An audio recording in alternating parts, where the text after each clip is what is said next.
candidate for governor. Have sexual relations. And I realize that this is something he isn't We're not going to be able to solve our problems if we get distracted by sideshows and carnival barbers. One Republican, one Democrat, and you discuss the issues that matter in today's local, state, national, and global politics. Hosted by Steve Hickson with co-hosts John Stanberry and Franklin Chansey. This is Backfire. Hey, welcome Cleveland to another big show of Backfire with Franklin Chansey and John Stanberry and myself, Steve Doball Hickson. Good morning. Good morning. Morning. Well, what's going on in your world today? Anything exciting going on out? The dogs and cats and everybody comfortable right now? The dogs have been awfully quiet lately. Yeah, I think so. I don't know. There's another flare-up going on about the dogs and cats around Cleveland, isn't there? Aren't they trying to renegotiate another contract, put the sheriff in charge? Well, and then there was talk about going back to the city, and there was talk that the city wouldn't accept them. Well, now, I saw something about the sheriff said he'd do it, but it's not, there's criminals that they need to take care of, but, they'd be happy to do it, but. Well, I mean, that's not like, hey, do you mind sweeping that corner out once a week? That's a job, and if it's not been under your authority before, it's a job that would require manpower and resources. I don't know why our sheriff's department would even want to get close to that dog and cat deal. Well, I mean, you're an elected servant, and I think the sheriff wants to serve the people. But again, if you ask him to do that kind of job, that's going to require some readjustment and probably some extra resources. Well, I saw something in there and said, well, one thing about it, if they took care of the dogs and cats, it would be a one-stop shop. So what does that mean? Y'all have any idea what that means? I'm not sure what that means. I don't know either. I don't know. I got something out of that. It was like, in other words, they wouldn't have to call any. I guess the dog and cat people have to call the police department. I think sometimes. They have to double up there. One group is responsible for part of it, but they have to have help with part of it. I think probably what that means is if we do it, we'll take care of all of it. Yeah. Well, I tell you, the dogs and cats have really occupied a lot of our politicians' times this last year or so, haven't they? Well, I mean, as a person that believes in smaller government, I mean, for me, it's a pretty good example. We've got issues with actual human beings that need to be taken care of in the county and in the city. And the fact that we devote this kind of time and resources to animals, I think, shows that our perspective is pretty skewed. What's going on with Sunset Memorial Gardens, right? Has filed a contempt petition against them for essentially not having taken care of problems that they were supposed to have taken care of before and agreed to take care of, and asking the court to hold them in contempt. And Franklin can probably explain this. I don't know how this is actually written down, but that's actually part of the district attorney's There's a statute that gives the district attorney the authority to take action against these cemeteries that have, essentially, in order to operate a cemetery, you have to fund a trust, basically, a perpetual fund to provide for the upkeep and maintenance and care of the cemetery. And so every time somebody buys a grave or pays for services there, a little portion of that is supposed to go into this fund to make sure that it's taken care of. And this cemetery is at least claiming they don't have enough money to do all these things. And so, and it's the DA's job to enforce that. Yeah, that got done at Fort Hill previously, right. a few years ago. Whatever happened on, the Fort Hill deal, I mean. It's in and out of court periodically. Yeah. Essentially, when the case is over, I think you start to see slacking off again. Well, is there nothing put in place for these? I mean, Fort Hill goes a long ways back. That one's a Sunset Memorial Gardens is a lot newer, but still an older graveyard. I mean, on the front end, is there nothing put in place? Well, that's his point. Supposed to be done. Right. And there's a fiduciary trust there. You're part of when you buy a plot, part of your money is supposed to go into, kind of like the Democrats and the Social Security Trust Fund. Part of that money is supposed to that be was a nice segue. Put in a lockbox, so they're supposed to have a lockbox, as Al Gore would say, and that lockbox is supposed to pay for all the future care and upkeep. But just like the Democrats and Social Security, that money probably has been blown and isn't really there for the upkeep. So someone violated the lockbox. I was reading just briefly in this article about this. Mm-hmm. I mean, who did the fine go to?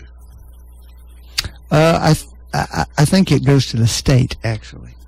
Because ultimately the state, Yes. you know, part of this goes back, this is cultural, this is thousands of years of culture, in that we feel like it's important to honor our ancestors and to take care of their graves. And it's why when we find a forgotten cemetery, we don't go, well, you know, they forgot it, so let's doze it over. For most of our history, cemeteries were private Right. things. You But might they have were- one at your church. You could have a family cemetery somewhere that your family was responsible for taking care of. That's what John's talking about, you know, forgotten cemeteries, that sort of thing. But, you As know, a culture, we value it. Eventually, though, somebody realized that you could make money with these. And so pretty quickly it became apparent that there were some potential problems with that. And that's why they created these rules requiring these trust funds, that you've got to provide for the upkeep of them. And so that's, you know, I say, way to go, DA's office, for trying to enforce it and making them do what they're supposed to do.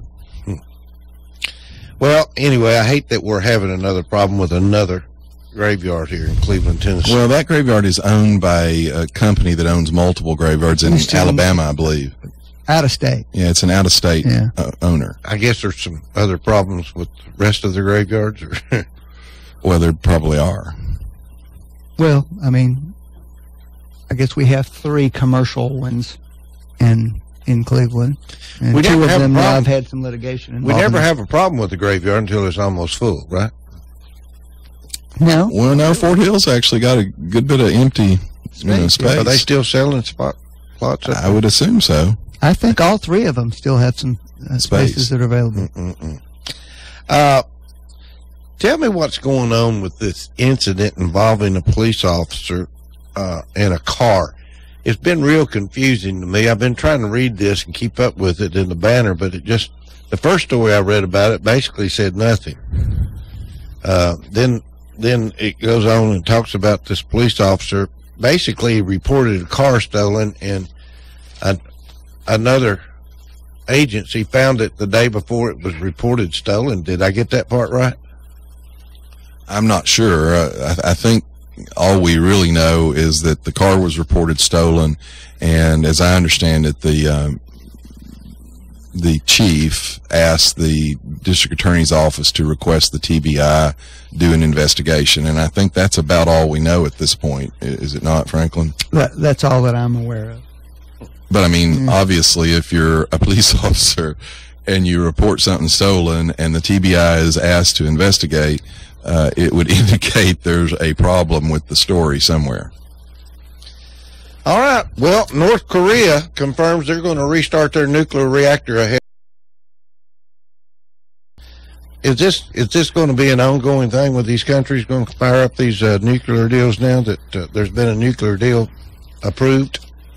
Well, this is North Korea's attempt to try to get Western powers to negotiate a deal with them. Let me ask you a question, Franklin. That's been their traditional All right. MO. Since you've posited that as a theory, if the Iranian deal was so onerous to the Iranian regime and such a victory for the Obama administration, why would North Korea want to enter into a negotiation like that with us? I don't know about the victory part. The part that we get out of it is a thing that we desired. Do they get something out of it? What did we? Absolutely. Wait a minute. Good. Tell me what we got out of it that we We get desired. a lot more transparency and a lot more ability. You mean by to allowing inspect them to inspect their own sites? No, and that's not an accurate statement either. It is an accurate No, it's statement. not. Well, we don't really know because the secret side deals weren't disclosed. Oh, and by the way, will there be any Americans inspecting it? No. They actually, what difference does that make? well, because the president actually made a statement that it had to include American inspectors, but it doesn't. Will the military sites be inspected? Yes, No. they will be inspected. By the Iranians themselves, not by us. When will My point is, why wouldn't think about North Korea? North Korea Franklin just told you, wants to enter into this kind of negotiations. Why? Because the Obama administration is so in shambles. No, Franklin. That's the reason. Well, except for the That's the only except reason for the for them to nukes do that they can sell, which they, by the way, have sold to Iran. Which, by the way, they also have a missile that can reach They have Hawaii. sold nuclear bombs to Iran. We Did know you just that, say that, yes, John? no, I said No. technology, Franklin. If you'll listen close, didn't I say the said word technology. No, you They've didn't. sold nuclear technology to Iran.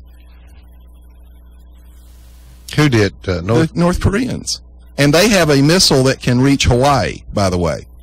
Oh, and by the way, it's not a missile for satellites. It's not a missile for anything but nuclear warheads. The one similarity between those two situations is that the Chinese themselves have an interest in North Korea not having nuclear weapons. And they actually have been putting pressure on them not to do these things also. And how's that worked out? Well, I don't know, John. They haven't fired a nuclear bomb at anybody, have they? Actually, they fired missiles at South Korea. They incurred South Korea and actually crossed the DMZ just a couple of months ago, Franklin. Okay. And they've been at war with each other for how many years? Actually, they're 60? supposed to have been at a stalemate, and the North Koreans violated that just a couple of months ago. But the world's safer under Obama's watch, folks. Pretty much, But yeah. by the way, and just take that from the big head floating above you. Don't look at the man behind the curtain, okay? I've got to ask you this, and this is $6.4 million settlement in Baltimore. You're involved with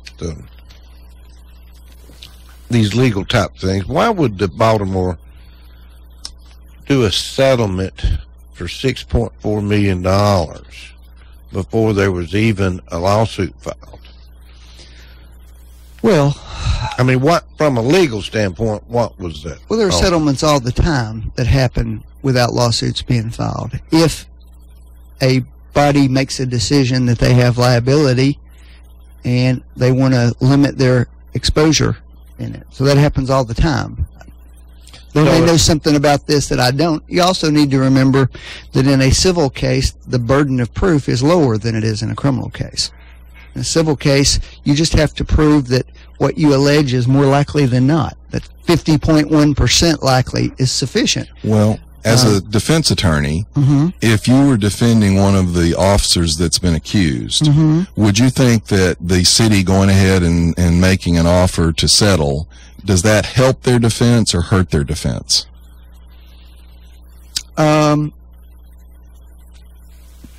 I guess arguably it hurts it. So they work for the city. But I don't know in the scheme of things where there's been so much publicity that it's going to make that much difference anyway. But they work for the city, correct? Yes. And the city has now undermined their case. Potentially, but those two things have nothing to do with each other. The mayor, who's now decided she's not going to run for re-election, is the one that could have controlled that settlement offer, correct? I don't know. That varies from city to city. I mean, here it wouldn't be that The way. mayor's the one that offered it, wasn't it? I think so. Here, the city has insurance coverage, and the city's insurance company would make that decision. In Chattanooga, they don't have insurance coverage. They pay their own claims, but the city council has to approve That- settlement. So I don't know how Someone it's has to involved. approve. The insurance company can't just do it unilaterally. I can't imagine the insurance company settling this thing. So once again, the liberal has pulled the rug out from under these officers' feet. Well, John, it's entirely possible that they know facts you don't. Like, Well, Surely you would concede that. well, I know lots of facts that you won't concede on a weekly basis.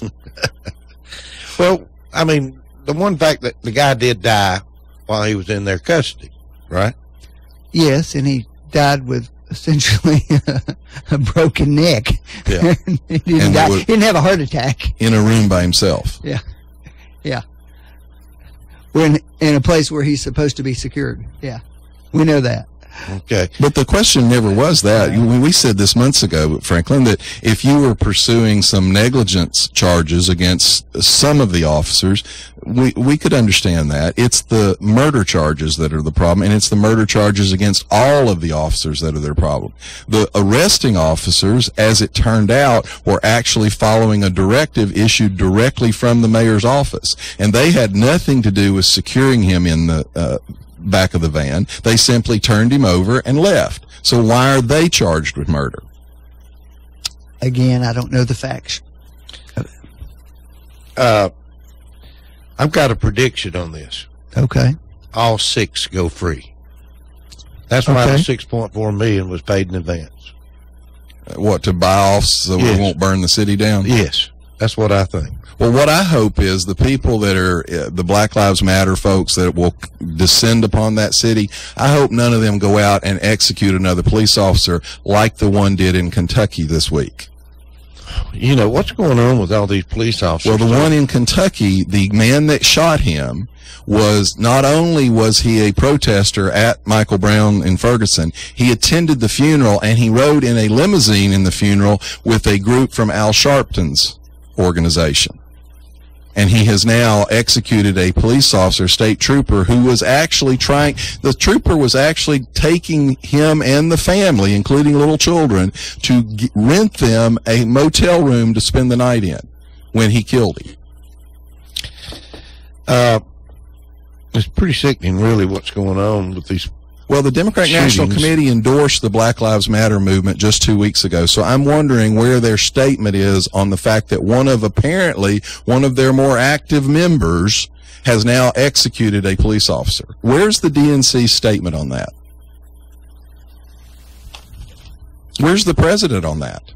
And where is the president? I haven't seen him. So is he playing golf again or what? Your belief is that the president needs to issue a public statement. He issued a statement on Michael Brown. I'm just, with a particular purpose. No, let me say. With a particular purpose. No, let me say. You know, the president has a good way of coming out and making speeches when I think he should keep his mouth shut. But when he needs to make a speech, he keeps his mouth shut. So let me make sure I got this straight.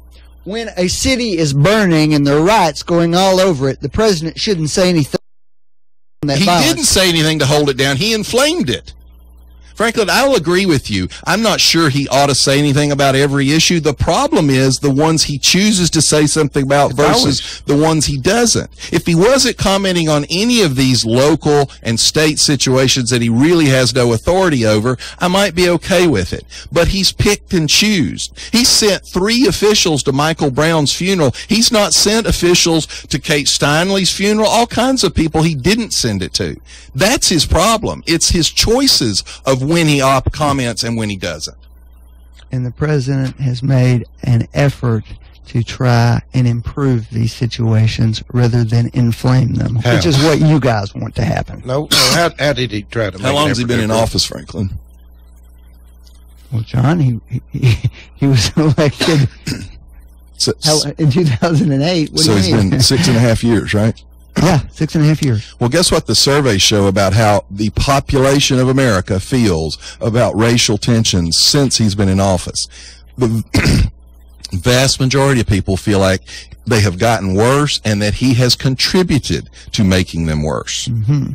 So when you talk about, he's going to try to calm things down, you're out of step with the population. I think it's entirely likely, John, that the first African American president is going. That's right. Throw the race card. You brought it up. No, what I said was what are you talking about? I said surveys show he's made race relations worse. What you just said is exactly the problem. The race card to defend him. Yes, you did. You did, Franklin. I made an objective statement about surveys to stay dry from the hypocrisy in this room. This is ridiculous. You're here talking about the president inflaming race. Yes. I start to talk about race, and I'm playing the race card. I gave you a statement of fact. That's the dumbest thing I've ever heard. I gave you a statement of fact about polling data. The American public. How do we talk about the subject without talking about it? You're missing the point, Franklin. Oh, wait. said that the polling data shows that the public believes he's made it worse. And what you then went to racism to defend him. I didn't say a darn word about racism. You said that because he was the first black president, you did not feel that way. First of all, in typical fashion, you cut me off in mid-sentence because listening does not come easily. The first black president's not a racial remark, right, Franklin? The first thing I said was, I think it's entirely likely that the first African-American president is going to spark conversations about race in America. That's what ought to happen. Unfortunately, every time there's a conversation about it, you say that's racism. Well, instead of an honest discussion, which your party's incapable of doing. Question, then. In South Carolina, the first Indian American woman governor ever elected, Republican Nikki Haley, hasn't caused an increase in racial problems between Indian Americans and white Americans in South Carolina. Bobby Jindal, the first Indian American male. There haven't been any problems with Indians. You're right. That's my point. The first black president, Barack Obama, actually, according to polling data, people believe he's made things worse. My question, John, is tell me about the problems that exist in America between white people and Indians. When was this a problem ever? Well, maybe that's something we ought to examine, Franklin. Maybe it is. They came here just as poor. Matter of fact, most of them are first-generation poor Americans, and yet they've integrated and done well. So perhaps that's data we ought to look at. Frankly, keep talking. Look, data is data. You bring Vietnamese Americans in the early 1980s, late 1970s. Most of them have integrated and done well. The problem is the Democrat Party has treated the black Americans as an interest group to be managed and controlled, and their policies have made the plight of black Americans worse. And Reagan's Southern strategy was totally above the board and totally moral. Are you kidding me? First off, if you really want to be accurate, what you call the Southern strategy was before Reagan was accepted in the party. Specifically done everything it can to drive that wedge into place because it's been good for your party's electoral process. We can't play the... There's a reason why the South has been almost all Republican the last 25 years, and it goes exactly back to Ronald Reagan's. It's because the Democrats have kept the black community down through getting them dependent on government services. Ask Ben Carson, the black man running for president right now, who apparently doesn't get any credit because he's a conservative.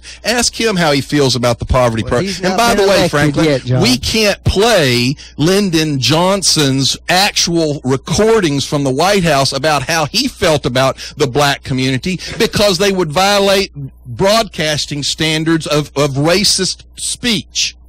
So before you brag about it a whole lot, you might want to go back and listen to Lyndon Johnson. I'll brag about it. I'll brag about it exactly. Passed the Voting Rights Act and passed the Civil Rights Act. Republicans passed those. When it got Democrats voted against it. When it got passed, the most important quote is that Lyndon Johnson said, "I just gave the South to the Republicans." Let me give you. What he said. all right, fine. I'm going to give you the quote. I'll skip over the bad word, but what he said was, "If we can get our great society passed, I'll have the N-words voting Democrat for the next 200 years." It wasn't the Great Society. It was the Civil Rights Act. Franklin, I'm giving you his direct quote. He said, "I'll have the N-word voting Democrat for the next 200 years. I'm sure you're proud of that. I'm really proud of the legislation, John, that the Republicans passed. Well, if it was so bad, why did they vote for it then? I didn't and say. And by the way, it was the Northern Republicans because you're playing the race card. No, I'm not. Yes, you are. Let me explain this to you. You brought it up. No, I brought up the Great Society. I didn't say the Civil Rights Act. And that's what you Democrats do. As soon as anybody talks about actual data that we could discuss, like the fact that the Great Society is a colossal flop and has been hardest on minorities, you throw out the race card that, oh, you're against the Civil Rights Act. Not what I said. I said I was against all the Great Society social programs. That was part of the Great Society social program. No, it wasn't. The Civil Rights Rights Acts were completely separate, Franklin. The ability to go to a restaurant or a motel was definitely part of the social program, John. The Great Society was asking the government to pay for everything that you wanted to go to. From it was a social program. Well, thank the Republicans, because every civil rights advance, women, minorities, everything has been on the Republican Party against the Democrat Party. There were Every a lot single of one. Democrats who voted for Every those things, single too, one. including The Tennessee first black Democrats. Republican senator, first black senator was a Republican, the first black congressman, the first Vietnamese congressman, the first Indian congressman, the first woman congressman, all Republicans. Okay. Migrants coming into the United States right now. Is it Syrian migrants or Yes. what do you think's what's the future gonna lead into this for? Well, it's a humanitarian crisis, right? That Obama created. Yes, he's responsible. Even for the this. liberals admit this is his policy. This is the result of his Mideast policy. Well, I mean, this is. By the way, we're talking about ISIS taking has 10,000 admitted now. that they're embedding terrorists in the Syrian refugees. So, and the U.S. intelligence community has admitted that they don't have the proper facilities and procedures in place to vet these people. We're supposed to be taking 10,000 in. That's Well, the wait till proposal. the millions in Africa that are victims of Boko Haram decide that they can get in Europe or America. You haven't seen anything yet. What do you really? I mean, of course, I don't want to get into it, but Europe's actually getting a little bit of a good dose of something they in a way created for themselves. They have relied on America for years They never to would help protect them and defend them. They never really helped us. They criticized us. Now, Obama, whether you agree or disagree, Obama has had a policy of kind of disengagement, that it's not our responsibility. And there are people on the right and left that actually think it's not, you go to the Ron Paul people, they agree that it's not our place. But Europe is now reaping the rewards of no policy. what do you think is going to happen in Europe? I mean, Well, they're overrun. I mean, look at Hungary has built 20-foot walls of razor wire to keep these people out. Now, I will say this, there's also some misinformation going on. The little boy who's tragically his body washed ashore, his family was not victims of oppression. They had been living in Turkey. It's now come out for 3 years, had a job. The mother or the sister of the father lives in Canada. And the father lives, I think, back in Syria. The father told his son that he needed to go to Europe to get his teeth fixed, to see the dentist. The sister sent them $1,100 to make the trip, and they made the trip, and tragically the family was killed. But originally they said, oh, these are victims of persecution. They weren't. What they are is they're victims of a collapsed economic system, and they're, just like anybody would, they're looking to come to a place where they can have a chance. all right, let's take a break and we'll be right back. You're listening to Backfire with Steve Hickson. We'll be right back after this. You are listening to WOOP-LP, Cleveland, Tennessee. WOOP FM is a broadcasting service of the Traditional Music Resource Center, and we play America's original music. Check into cash. Need help paying for life's little emergencies? Get the cash you need today from your friends at Check Into Cash. Get a payday advance today for up to $425. At Check Into Cash, we make it quick, easy, and confidential. Get the cash you need now at Check Into Cash. Visit checkintocash.com for the store near you. Borrowers often use payday advances over a period of months, which can be expensive. Restrictions apply. See store for details. Guns, guns, and more guns. That's right, folks. U.S. Money Shops has just received a large shipment of pre-owned Glock 22s, 23s, and the awesome Beretta 8040D Cougar. These guns are law enforcement trade-ins that start at just $379.99 while supplies last. At U.S. Money Shops, there's no shortage of guns, so if you're looking for a great deal on a newer pre-owned gun, then check us out first. Buy or sell or buy today. The better way at U.S. Money Shops. Visit usmoneyshops.com for the location nearest you. If you need a little green, Lending Frog is making deals. He'll lend you cash. Borrow just a little, or you can borrow big. Lending Frog is a new financial gig. It's hip to hop into cash. LendingFrog.com is making a splash. Dig it, dig it, dig it.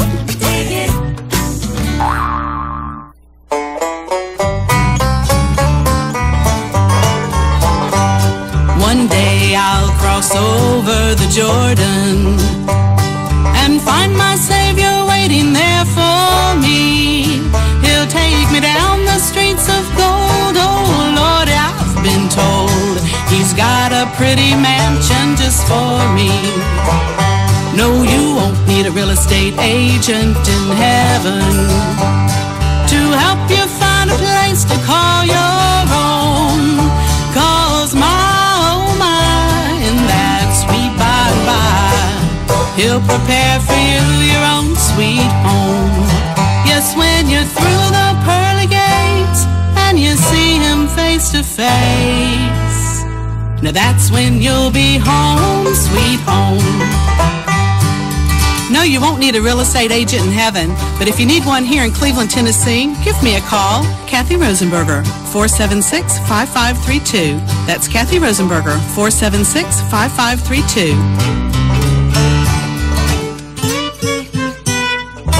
Coldwell Banker Hamilton and Associates, each office independently owned and operated.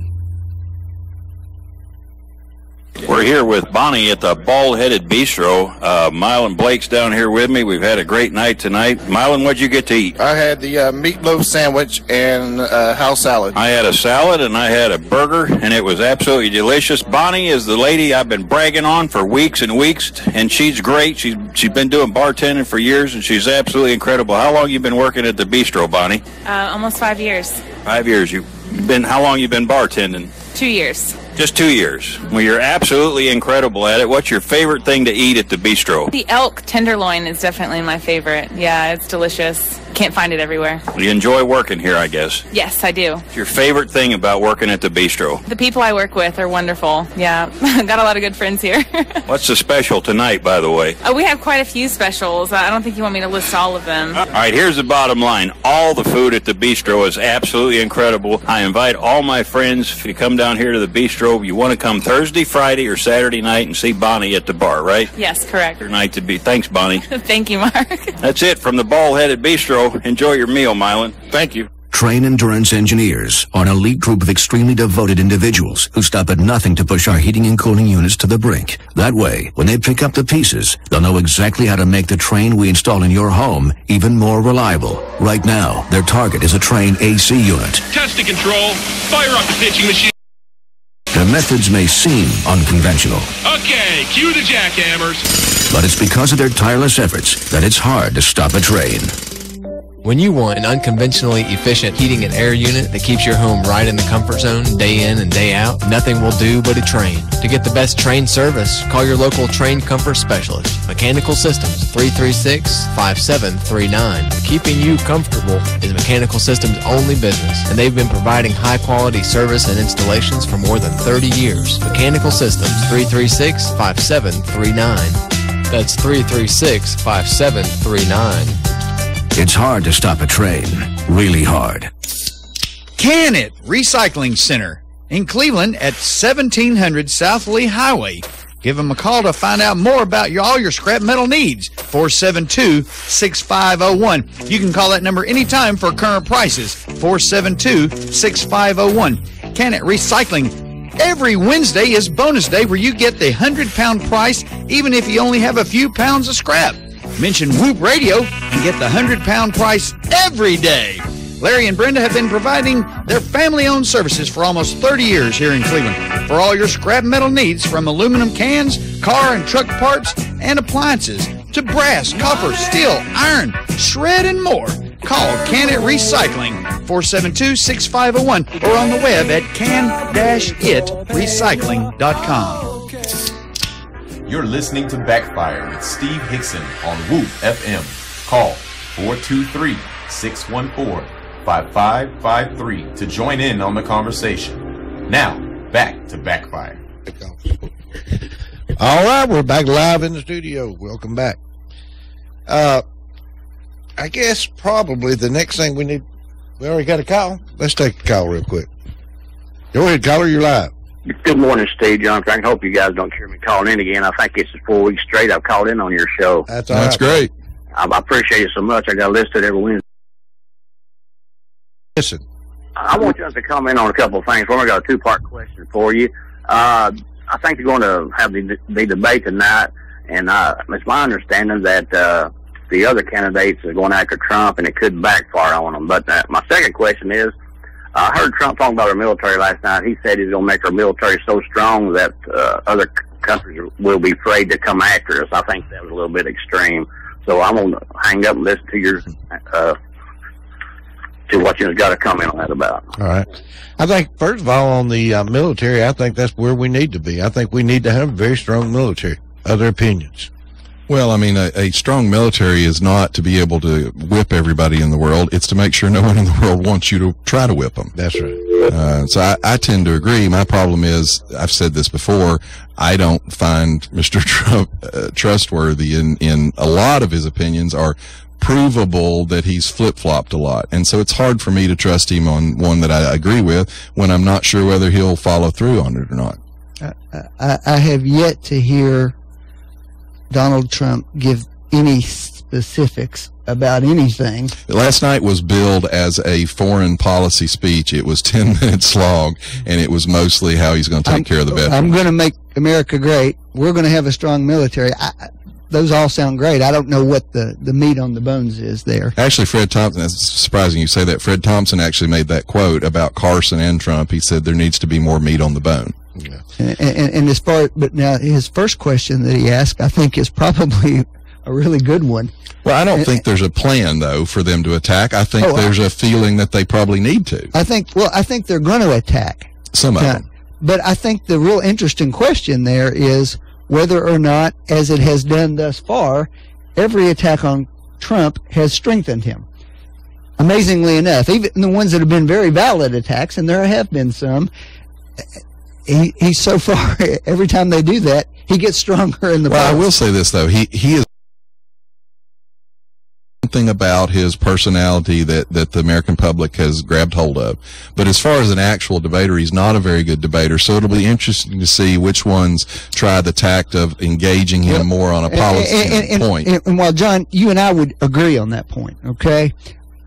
The last debate, that was my impression, that he got waxed, and he went up 10% on the polls the next day. Well, I think the introduction of Carly Fiorina in the debate is going to be interesting because she's actually been one of the smartest about the way she's tried to counter some of the things he's done. She hasn't attacked him directly. You know, if you watched her the other day on one of the morning shows, after he had attacked her, they asked her about it. Instead of directly countering attacking, she simply said, well, I think I'm coming up in the polls. I guess I've gotten under his skin. That's a smooth counter. She's 61 and proud of her wrinkles. Well, the ad, if you watch her ad, look at this face, it's a excellent ad because it hits him, but it also hits the Democrat Party in Hillary Square. It actually hits Hillary harder than it hits Trump. Well, you know, hopefully, you know, we all learn from our mistakes. She ran for office in California and in large part got waxed because of a couple of mistakes along the way. Well, also because California is probably the least hospitable state for a statewide Republican to run in. Well, there were lots of Everybody's fighting for California right now, right? The point I'm making, though, is that running for office is hard, and it's real easy to make mistakes that boomerang. I mean, we talked about Rick Perry earlier. He's never really recovered from a mistake he made 4 years ago. Irrespective of what you think about him, that just happened. Well, hopefully, you know, she learned from a mistake she made in a statewide race there that really hurt her.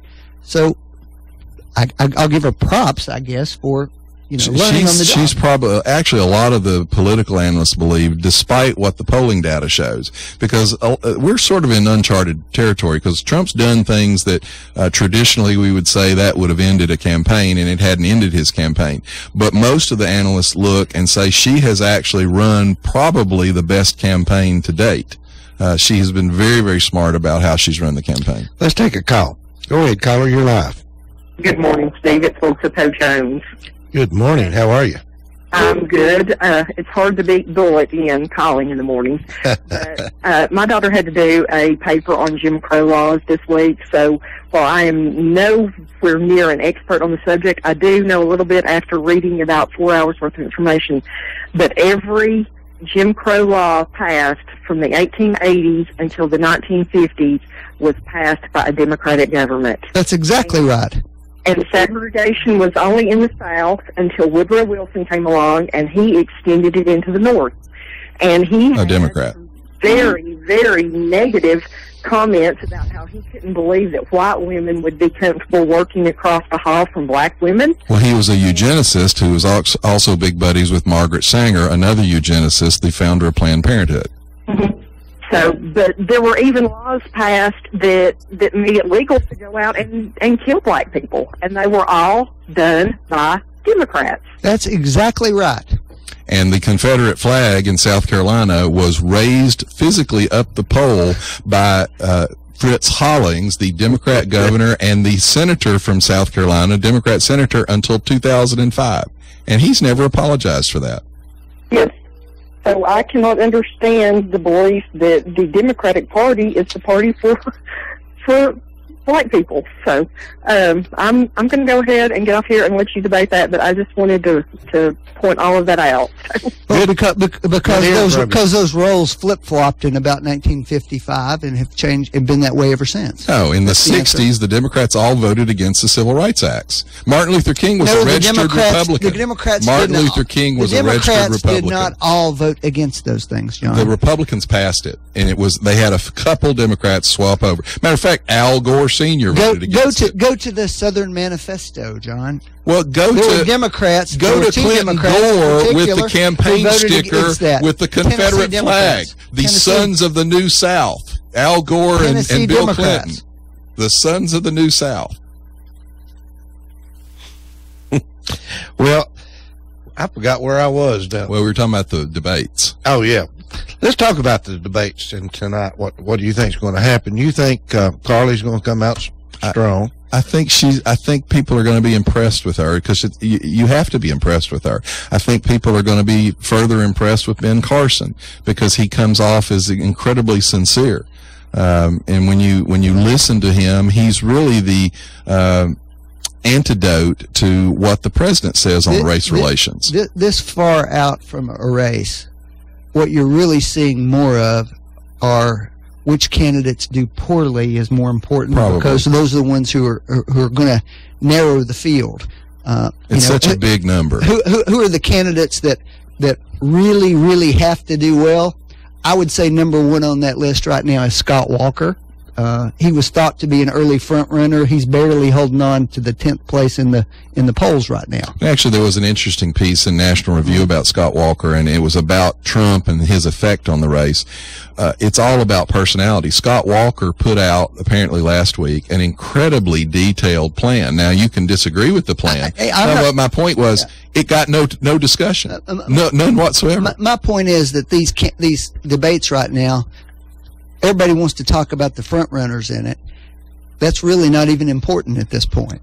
It's the people at the bottom who poor performances have the ability to knock them out of the race. Not necessarily poor, just the inability to step forward. Well, whatever. So that's what's going to be interesting. I agree with John that in the last debate, Carly Fiorina probably had the strongest performance. It really hasn't showed up much in polls yet. That's the question, whether or not these candidates can keep moving forward if they're continuing to get 3 or 4%. And the real issue is that when Trump and Carson are sucking up so much of the vote right now, the other candidates are really fighting over very small percentages to try and stay in the race. But now there's also another element to this that has to be considered. Right now, you look at this polling, it's really mostly driven by the media presence. When you get down to actually getting closer to vote, a lot of that is driven by a ground game. And quite frankly, Trump, Carson, Fiorina, none of them have a ground team in place in most of these states. That's when you fall back to people like Bush.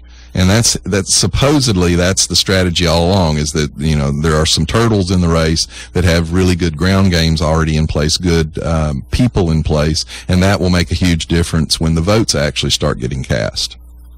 The problem for Fiorina, for example, Carson, the ground game takes an incredible amount of money. You have to hire people. You have to open offices. You know, in Iowa, you got to have 3 or 4 headquarters across the state, and it takes money to do that. And so that's the problem for some of those candidates. lack of money. It's a lack of money, which translates to a lack of people, boots on the ground. Trump hadn't had to spend much money at all. Right? He's getting a lot of free. He gets a lot of free press. I mean, it's amazing, really. I mean, how much free press he's been able. Well, I mean, it's understandable. The more outrageous you are, the more attention you get. And well, he certainly led the race in outrage. That was the point of the National Review piece, is that's what got the attention, whereas you get Scott Walker actually put out a very detailed plan which showed a lot of thought, a lot of philosophy, got no coverage at all. Scott Walker's claim to fame was the union.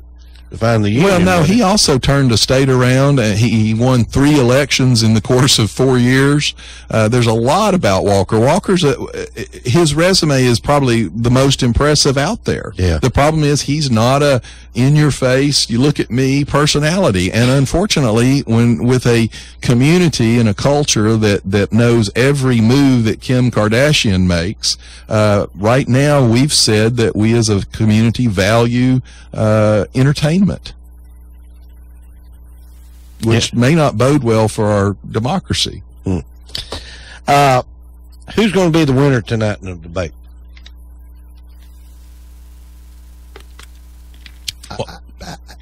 Again, I think I think Walker has the most to lose right now, because without a strong showing, I see the money starting to dry up for him, because he's been falling in the polls rather than holding steady. I'm not sure that's the case. I think Walker is so solid on his positioning and on his abilities to govern. I think he'll be okay. I think some of the people on the bottom end of the rung, personally, I think Carson and Fiorina will come out as the victors, because I think both of them have shown they're unflappable. I think they will present themselves well. It's the first time that they're going to be on the main stage, and I think that'll make a huge difference. I think you'll see some there's almost some mini races going on. Right now, I see Kasich and Bush as sort of competing with each other. They're the establishment campaign. For the same votes. So who shows out better there? Most people said in the last debate that Kasich did a better job. I think that's important. I thought he did a good job. I think when you're talking about Jindal, Santorum, and Huckabee are sort of competing for the same block of votes. None of them really have any chance of gaining much traction as long as the other two are in the race. So, well, the if you really want to know about the fireworks, Rand Paul is probably the interesting one to watch. That's what I was fixing to say. Rand Paul has got something up his crotch about Donald Trump right now. I mean, last night I was watching him on television. All he could talk about Donald Trump. The last debate, both Trump and Christie went after Rand Paul pretty hard. Both of those did. So I don't know. I think Christie has a lot to lose here too, though. Christie's faltering, similar to Perry. For different reasons, but yeah, I think so. Money-wise. Now, the thing about Rand Paul, whether you agree with Rand or not, and I like this in people. I told someone I'm not comfortable at all with Bernie Sanders as a president, but I respect him because he's honest and straightforward. He says he's a socialist. He is a socialist. He's at least honest about it. Hillary and Obama are socialists too. They're just not honest about it. But having said that, Rand Paul, whether you agree or disagree, Rand Paul does what he does because he truly believes it. And so I think what you'll see tonight is the reason he gets more agitated is I think he's agitated and annoyed that he sees Trump as an imposter. And I'm not sure he's motivated as much by, am I going to win? I think he's motivated by, I think this is the right thing to do. You think Rand Paul's representing the Tea Party? No, the Tea Party's sort of all over the place here. It's funny. A lot of the Tea Party people are really excited with Trump. But what's interesting is I saw and I think this parsing is maybe a little hard to do, but the big word in the Tea Party groups for years now has been liberty. Donald Trump never uses the word liberty. They've actually analyzed speeches where he's talked. He doesn't use the word freedom and he doesn't use the word liberty. Those, you could go into Tea Party rallies, and those would be mentioned 30 and 40% of the total words would be liberty and freedom. If you're from New York, you can't say that word. Well, he doesn't say that. And so it's interesting. And a lot of his, if you take Bernie Sanders' positions and you take Donald Trump's positions, they're actually rather similar. The Club for Growth has just put in a huge ad buy with a ad against Trump, and they actually list several of his stances, and they're actually pretty liberal stances. Well, what's going to be interesting, I think, is when they go after Trump, who he goes after, because his comments have been rather harsh about some of his opponents thus far. And by that, I don't mean he comments on policy disagreements. He basically says he'd be a disaster. Right. He'd be awful. He couldn't negotiate his way out of a paper bag. You know, he's not qualified. No substance. Well, I mean, he said Ben Carson wasn't a good surgeon. I mean, my God, he's one of the best surgeons in the world. Well, let me put it to you another way. The Republican voters seem to be leaning towards non-politicians. Well, actually, that's a problem, too. A lot of people in these polls are not, traditionally, have not been Republican voters. And there's also a question about how many of these people in the poll will actually come out and vote in the Republican primary. So it's hard to know at this point. Franklin's right. At this point, very difficult to know where this is going to fall. We're a year away, right? Well, you're 6 months away from the early primaries. Yeah, January, February. And to be honest, Tennessee's part of the one in February that'll pretty much settle the case. Yeah, I'd say so. You'll know by March. You'll probably know. You know, we got another call. Let's go ahead and take a call. Go ahead, caller. You're live. Hello, caller. Are you there? Yes. Go ahead. Hello. It's Lisa Poe Jones again. Okay. One last comment. There is an online poll called I Side With, and it is a pretty detailed political views poll, and at the end of it, it tells you each candidate how your views match up with theirs. And, you know, you may think, oh, I love this candidate, but actually this other candidate believes closer to what you actually believe. And it's, I highly recommend it. I've taken it several times and keep coming up with very consistent numbers. A really surprising thing that although I have absolutely nothing in common beliefs-wise with Hillary Clinton, I did about 15% with Bernie Sanders. But I do highly recommend it, just because a lot of people don't really, they like a candidate based on personality, and this actually matches your beliefs up with the candidate's beliefs. So it's... What's the name of it again? I Side With. And you can just Google that, and it will take you to the quiz. And John and Franklin might want to take it this week and report their results back next week. Cool. Actually, I've done some polling like that. Those are real interesting polls because what they do is usually they're relatively long and not, I mean, they're not uncomfortably long, right, but they're a detailed poll, and they're on issues and positions and philosophies. And then when you get done, they show you which candidate actually reflects those positions and philosophies more. They're real interesting polls. You got to look at them real carefully to determine if the way they state the issues are accurate portrayals of what the candidates actually say. And sometimes they are. I don't know anything about this particular poll, but that's something that's important when you look at it. All right, Lisa Poe. In the end, it will give you this is their statement and this is your belief. It does match all those up. So I highly recommend it. Thank you for calling again. I want to say this one more time. It looks like the Republicans are leaning towards a non-political figure. Well, now that's true. I mean, whether it's Ben Carson or now, I will say there was again another essay I was reading this week that said, so we've decided we want someone with no experience working in Washington, passing legislation, and getting something actually done. I think we'll probably get more accomplished. That's not clear, but I will say this. I think that's exactly what's driving that discussion, but I think it's also the natural result of how divisive our media coverage is about politics these days, and how we've driven both parties, at least on the air to extremes. I would actually agree. The term politician is not it's no worse of a politician or of a term than doctor, lawyer, dentist. It is what it is. And there are people who are politicians that are noble and have done wonderful things. All of our founding fathers were politicians. They've done noble things, so they've actually made it to where we're seeing some of this. Well, we don't want a non-politician. Well, that may be a good thing. It may not be a good thing. It may be good just to shake things up a little bit with the politicians. By the way, I tell you something. There's nothing that's getting done. I don't think. Well, now everybody agrees with that, and the Bernie Sanders people are just as frustrated with the government as the Trump people are. That's right. I think the government is just upside down now. I want to change the subject real quick, and I want to ask you this question, Franklin.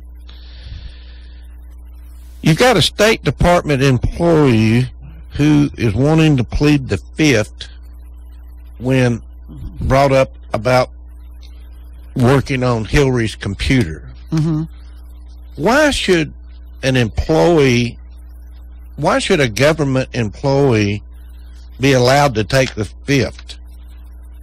I mean, is it because they've done something illegal? Not necessarily. Why would they want to take the Fifth? Well, his statement issued through his attorney was that he thinks the process is so political that he doesn't want to get caught in the middle of it. Not to interrupt, but let me ask me that question. I know, but that was a legitimate statement up until the point where he took the Fifth with the FBI. So how does that statement explain why he took the Fifth with the FBI investigation? It's the Obama's Justice Department. Taking the Fifth part was about testifying in front of no, a congressional he also took the Fifth with the FBI investigation. Because there is a body of law that says if you waive your Fifth Amendment privilege once, you've waived it, period. That would be the answer to your question. You don't get to pick and choose. Did you know that the new documentation now indicates that there are 5 months of gaps in Hillary Clinton's emails?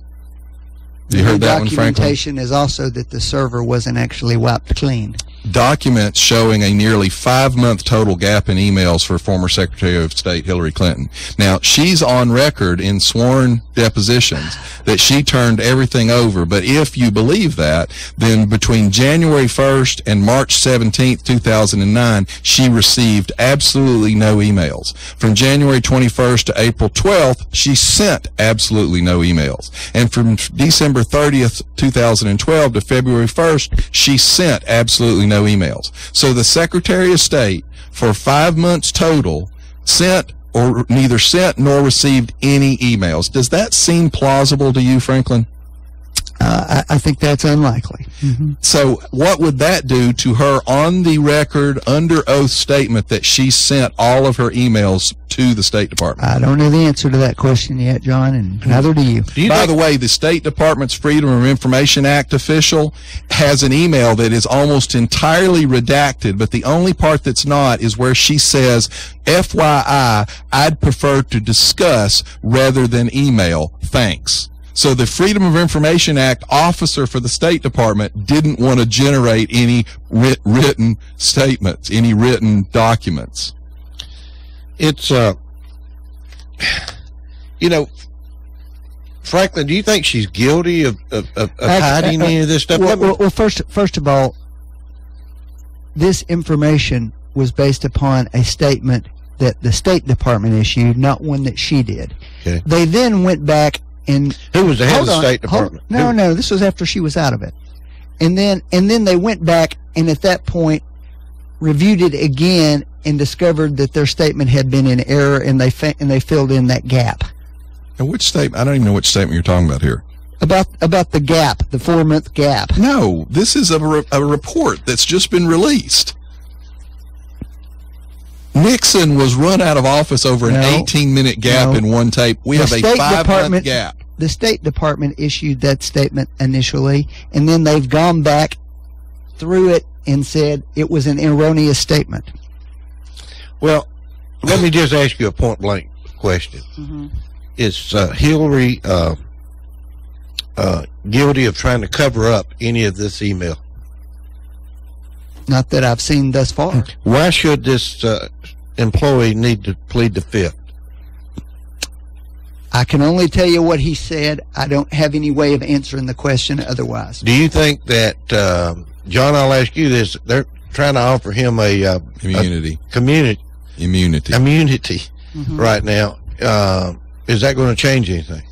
Well, yeah, it always changes. Usually, two things happen. One, sometimes the pleading the fifth is basically part of the negotiation for getting immunity. And two, even if he doesn't want immunity, if they offer him immunity, then they then can compel him to talk. Now, he can refuse and be sent to jail for contempt. Who's going to prosecute him? Well, the Congress can actually do that. They would hold him in contempt, and the sergeant at arms. And that's the issue. There's a jail in the Capitol. That's the issue here, though. I mean, and that's what he said, is that he thinks this is a politicized process, and he doesn't want to be the guy stuck in the middle. I have a problem with this. I saw the same basic explanation Franklin just made on the national news a while back about the Benghazi hearings. And one of the panelists said that you can't make the comparison to Watergate because Watergate was bipartisan and therefore it was legitimate. And these hearings are not bipartisan, therefore they're not legitimate. But the interesting thing about that is that's a really neat chicken and an egg argument for the Democrats, because the reason Watergate was bipartisan was because the Republican Party, the party of the president, actually said the president seems to have been wrong, we're going to participate. The Democrats have covered and obfuscated for the president and for this administration and for Hillary for years now, and because they refuse to cooperate with the investigation, that somehow means the investigation is not legitimate. That's like saying because the guy Actually, I would contend that the Republicans have refused to cooperate with their own investigation. Who helped with Watergate? Who asked, what did the president know and when did he know it? The best thing you've got to do is to offer a 40-year-old example. No, Franklin, I'm telling you that your people won't actually follow the facts. Listen to me. I would tell you right now that I think Howard Baker was dedicated to bipartisanship. Even when I disagreed with him, I respect him for that. I don't find many Republicans who will take that approach. Franklin, but here's the point. All of the roles have flipped. No. Your guys are on the side of the person that's charged. Where's the person? We haven't been charged with anything, John. Neither had Nixon. When they had the Watergate investigation, somebody had been charged with burglarizing the Democratic National Headquarters. Franklin, you see some parallel here that nobody else can see. Actually, I'm sorry, but the Wall Street Journal sees it, the New York Times, even the Democrat liberal New York Times sees it. By the way, you want to hear tone deaf? Hillary sends out a tweet just the other day that says, to every survivor of sexual assault, you have the right to be heard. You have the right to be believed. We're with you. That's except, of course, for the women that accused her own husband of rape. No women accused him Actually, of rape. They did. Kathleen Willey, Juanita Broderick, and Paula Jones. All three did. Paula Jones did not. Paula didn't accuse him of rape. She accused him of coercion, which most people consider rape. Is Joe Biden going to get into the race? I saw a poll that said 61% of Democrats would like to see him get in the race, but I still think that he's tremendously divided on the topic. I think that the Democrats don't have anybody left because Hillary's gone. She's still winning all the polls. Actually, she's not winning the national polls anymore. See you next week. You've been listening to Backfire with Steve Hickson, John Stanberry, and Franklin Chance.